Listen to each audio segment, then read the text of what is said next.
लेकिन चलिए अब आपको बताते हैं कि पारदर्शिता ना होने की वजह से ही ये फैसला क्यों लेना पड़ा। राज्य वक्फ बोर्ड में कई तरह की खामियां थी जो हम आपको बता रहे थे। बोर्ड में सुन्नी और शिया समुदाय के विद्वानों का प्रतिनिधित्व नहीं था, मनमाने लोगों को बैठाया गया था बोर्ड में। पूर्व सांसदों को भी बोर्ड में नहीं रखा गया था। जगन सरकार पर मनमाने तरीके से नियुक्ति करने के आरोप थे। जूनियर एडवोकेट्स का यहाँ सिलेक्शन कर लिया गया था। सीनियर वकीलों के हितों से यहाँ टकराव चल रहा था, एक टसल चल रहा था, एक लड़ाई चल रही थी और बोर्ड के प्रबंधक की नियुक्ति भी सवालों के घेरे में थी। आप समझ रहे हैं कि नियुक्ति भी सवालों के घेरे में थी क्योंकि इन्होंने ही तय किया था कि किसे बनाना है, किसे उस बोर्ड में जगह रखनी है। हमने आपको बताया 8 सदस्य मनोनीत किए गए थे। आप समझ रहे हैं उन 8 सदस्यों में इन्होंने अपने मनमाने लोगों को भर दिया।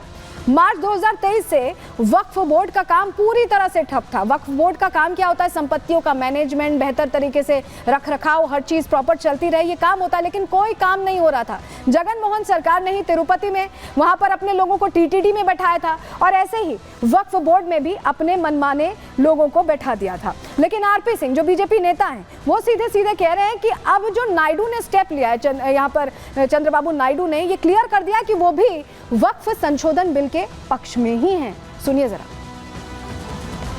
वहाँ के वक्फ बोर्ड में कई सारी दिक्कतें थी, वहाँ पर कई सारी शिकायतें थी वक्फ बोर्ड को लेकर और उसके मद्देनजर में वक्फ बोर्ड को भंग किया। नए ढंग से कॉन्स्टिट्यूट करेंगे और अपेक्षा करते हैं जो नया वक्फ बोर्ड कॉन्स्टिट्यूट करेंगे वह मुसलमानों के हित के लिए, गरीब मुसलमानों के हित के लिए काम करेगा, खास कर जो महिलाएं और बच्चों के लिए काम करेगा और जो वक्फ प्रॉपर्टीज़ हैं उनका उपयोग स्कूल, कॉलेज, हॉस्पिटल खोलने के लिए हो, अच्छी बात है। और क्योंकि लगातार वहाँ पर शिकायतें आ रही थी, इसके चलते उन्होंने उसको भंग किया। देखिए चंद्रबाबू नायडू पर जो दबाव बना रहे थे, जो मौलाना बार बार कह रहे थे कि चंद्रबाबू नायडू अपना स्टैंड क्लियर करें, चंद्रबाबू नायडू ने वो कदम उठाया है कि सीधा मैसेज मेरे ख्याल में विपक्ष को भी पहुंच चुका है, मौलानाओं को भी पहुंच चुका है। लेकिन कैसे केंद्र सरकार जिस रास्ते पर चल रही है, क्योंकि ये कहा जाता है कि वक्फ बोर्ड जो है वहां पर देखिए जो मुस्लिम हैं, जो गरीब मुस्लिम हैं या शिया हैं या बोहरा समुदाय के लोग हैं, उनके लिए मुश्किल हो जाता है, उनका प्रतिनिधित्व नहीं होता। जो एक तरह से जो टॉप रेटेड लोग हैं जगह मिलती है और वो मनमानी करने लगते हैं और ऐसे में ये लोग प्रताड़ित होते हैं। ये बदलाव की मांग कर रहे थे और उस बदलाव का केंद्र सरकार जैसे समर्थन कर रही है, केंद्र सरकार जैसा फैसला ले रही है, वैसा ही नायडू लेने के लिए तैयार हैं। ये कम से कम ये समझ में आ रहा है। चलिए जरा हम आपको समझाते हैं कि हम ऐसा क्यों कह रहे हैं। वक्फ बोर्ड के काम को देखिए सुव्यवस्थित करने के लिए सरकार ने बड़ा फैसला लिया, संपत्तियों का कुशल प्रबंधन सुनिश्चित करने का फैसला लिया और यही वजह कि संशोधन का ख्याल आया और उस पर काम भी किया गया। डिजिटलीकरण और पारदर्शिता पर जोर दिया गया कि डिजिटली सब काम हो, एकदम ट्रांसपेरेंसी रहे, मनमानी ना चले, कोई भी ऐसा ना हो कि किसी जमीन पर पहुंच के अपना दावा ठोक दे और उसकी हो जाए। अवैध कब्जे वाली संपत्तियों को वापस लाने की भी तैयारी इसमें थी। और आंध्र प्रदेश सरकार, देखिए अभी तक हम आपको बता रहे थे कि केंद्र सरकार किस नक्शे कदम पर चल रही थी, जो फैसला लिया संशोधन का, आंध्र प्रदेश सरकार भी उसी रास्ते पर कैसे चलती दिखाई दे रही है कि बोर्ड की निष्क्रियता से संपत्तियों को नुकसान पहुंच रहा था क्योंकि बोर्ड भंग हो रहा था, बोर्ड का काम ठप था।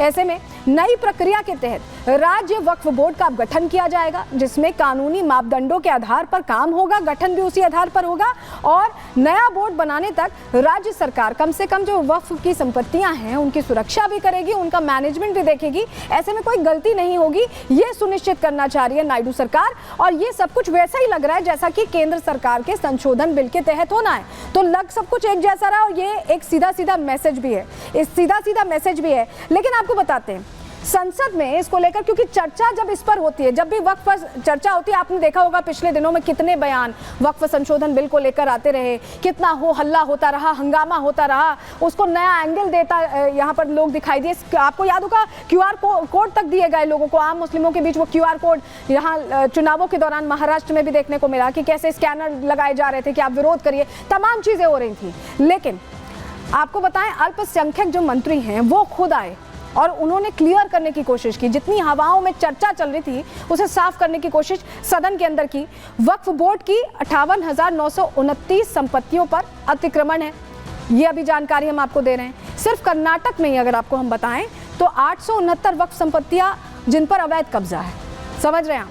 और वक्फ बोर्ड में पारदर्शिता ना होने की वजह से बहुत बड़ी गड़बड़ी है कि इस पर कोई अपना क्लैरिटी नहीं हो पाती है, कोई कदम नहीं उठाया जा पाता क्योंकि सब कुछ ट्रिब्यूनल के अंदर ही होता है। वक्फ बोर्ड में रसूखदार लोगों की एंट्री से जो आम मुस्लिम है वो परेशान है। कौड़ियों के भाव में वक्फ की जमीन लीज पर दे दी जाती है और गरीब मुस्लिमों को ऐसे में लाभ नहीं मिल पा रहा है, उनको फायदा नहीं मिल पा रहा है। वक्फ बोर्ड के रेवेन्यू पर भी पारदर्शिता नहीं है और इसीलिए प्रश्न खड़े हो रहे हैं। क्योंकि देखिए, ऐसे में आपको बताएं, इस वक्त देश में 30 ऐसे वक्फ बोर्ड हैं जिनका रेवेन्यू आता है। अगर रेवेन्यू का आंकड़ा हो, अगर रेवेन्यू का हिसाब किताब हो, तो फायदा हो सकता है मुस्लिमों को, उन तक ये पैसा पहुंच सकता है, उन तक ये चीजें पहुंच सकती हैं। लेकिन ये कुछ नहीं होता है, क्लैरिटी नहीं होती और ऐसे में सारे पैसों की घपलेबाजी हो जाती है। रिपोर्ट आपको दिखा रहे हैं।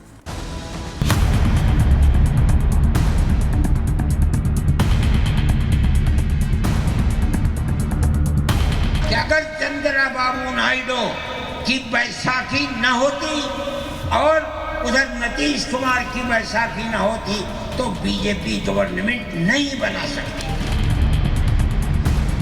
दिल्ली में मुस्लिमों की भीड़ जुटाकर मौलाना मदनी ने एनडीए में शामिल नीतीश कुमार और चंद्रबाबू नायडू को वक्फ संशोधन बिल का समर्थन न करने की धमकी दी थी। मदनी ही नहीं, विपक्ष में बैठे कई ऐसे नेता हैं जिन्होंने केंद्र सरकार को अस्थिर करने की मंशा के साथ ही एनडीए के सहयोगी दलों को चेताया था। लेकिन आंध्र प्रदेश सरकार के एक फैसले ने ऐसे मौलानाओं को जवाब दे दिया है। आंध्र प्रदेश सरकार ने राज्य वक्फ बोर्ड को भंग कर विपक्ष को यह बता दिया है कि वक्फ बोर्ड में मनमानी और वक्फ बोर्ड की दादागिरी अब नहीं चलेगी। दरअसल जगन मोहन सरकार ने आंध्र प्रदेश वक्फ बोर्ड में मनमाने तरीके से नियुक्तियों को अंजाम दिया था।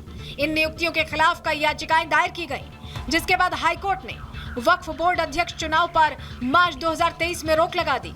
इस रोक के बाद से ही वक्फ बोर्ड पूरी तरह से निष्क्रिय हो गया था, जिससे वक्फ संपत्तियों पर अतिक्रमण का खतरा बढ़ गया था। साथ ही वक्फ के रेवेन्यू पर भी असर पड़ रहा था। यही वजह है कि चंद्रबाबू नायडू सरकार ने पिछली सरकार के सभी आदेशों को वापस लेते हुए वक्फ बोर्ड को भंग कर दिया। जिस तरह से केंद्र सरकार वक्फ बोर्ड में फैली गड़बड़ियों को दूर कर पारदर्शिता लाना चाहती है, वैसे ही नायडू सरकार भी वक्फ संपत्तियों की सुरक्षा और वक्फ का काम सुचारू रूप से चलाने पर जोर दे रही है। नायडू ने अपने इस फैसले से यह भी साबित कर दिया है कि वक्फ बोर्ड में सुधार के लिए जो भी मुमकिन फैसला होगा, उनकी सरकार वो जरूर लेगी। नायडू सरकार के इस फैसले से विपक्ष के अल्पसंख्यकों को बरगलाने वाली साजिश पर रोक लग गई है, क्योंकि इस फैसले से एक बार फिर आंध्र प्रदेश वक्फ बोर्ड में नई नियुक्तियां होंगी। जिन कानूनी मापदंडों को जगन सरकार ने दरकिनार कर दिया था, उसे अमल में लाया जाएगा।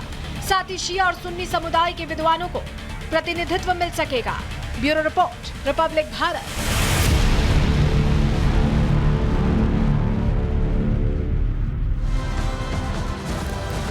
तो अब वक्फ को लेकर देखिए फैसला तो होना ही है और चंद्रबाबू नायडू ने इंडिकेट कर दिया है कि वो किस तरफ हैं। ऐसे में विपक्ष को कम से कम अभी समझ जाना चाहिए कि सब एक मत है एनडीए में, दबाव बनाने से कुछ नहीं होगा। चलिए आगे बढ़ते हैं, अगली खबर की अब बात करेंगे। अब बात करने वाले संभल के 48 साल पुराने के ऐसे इतिहास की जो आपने अब तक नहीं सुना होगा, जिसकी कहीं ना कहीं दर्द की कहानियां अब तक सामने आती हैं, बात उसकी करेंगे।